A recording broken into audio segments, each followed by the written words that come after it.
we're disposed to categorical thinking. It's how we learn, how we figure out relationships.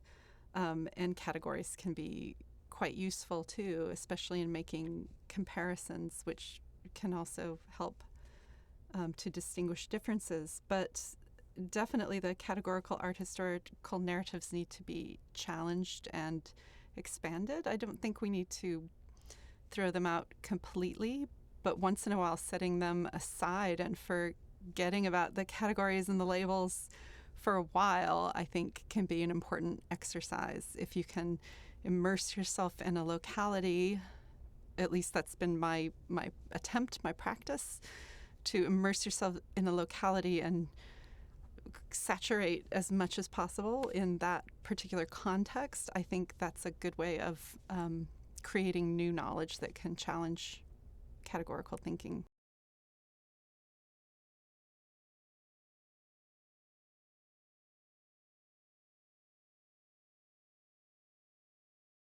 The history of contemporary Colombian art, really since the 1970s, is unexplored to a degree at this point that we won't even be able to measure which are the seismic moments.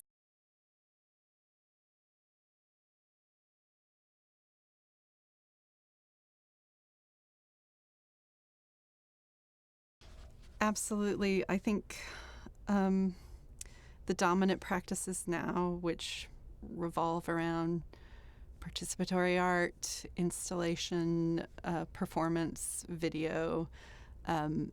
In Colombia, they have strong precedents, especially in the 1970s. That is a decade that might be crucial for understanding what's going on today. A lot of these practices were kind of overshadowed by painting in Colombia in the 1980s.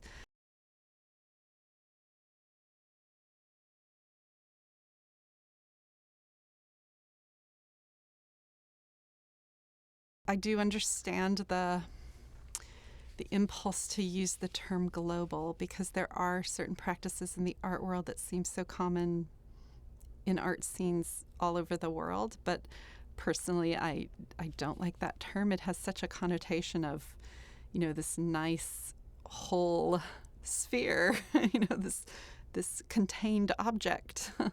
And I think the relationships between the art scenes in different places are so complicated that global doesn't really describe it well. Thinking of actual linkages and networks of production is more useful than thinking of a global type of artwork. So I find a limited usefulness in that concept of global. In that sense, international to me would seem a little bit more accurate in terms of relationships.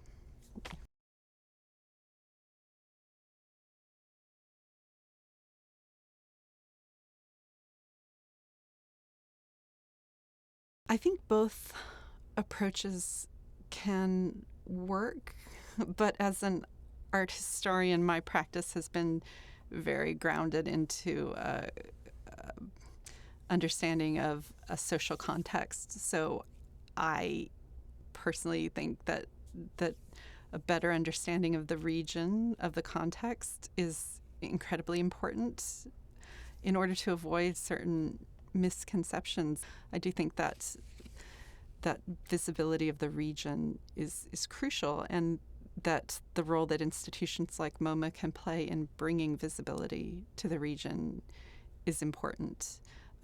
Although if it's spurred by interest in a particular artist, that's great. If that artist becomes sort of the gateway, as long as it doesn't stop there, because of course the artist never works in isolation.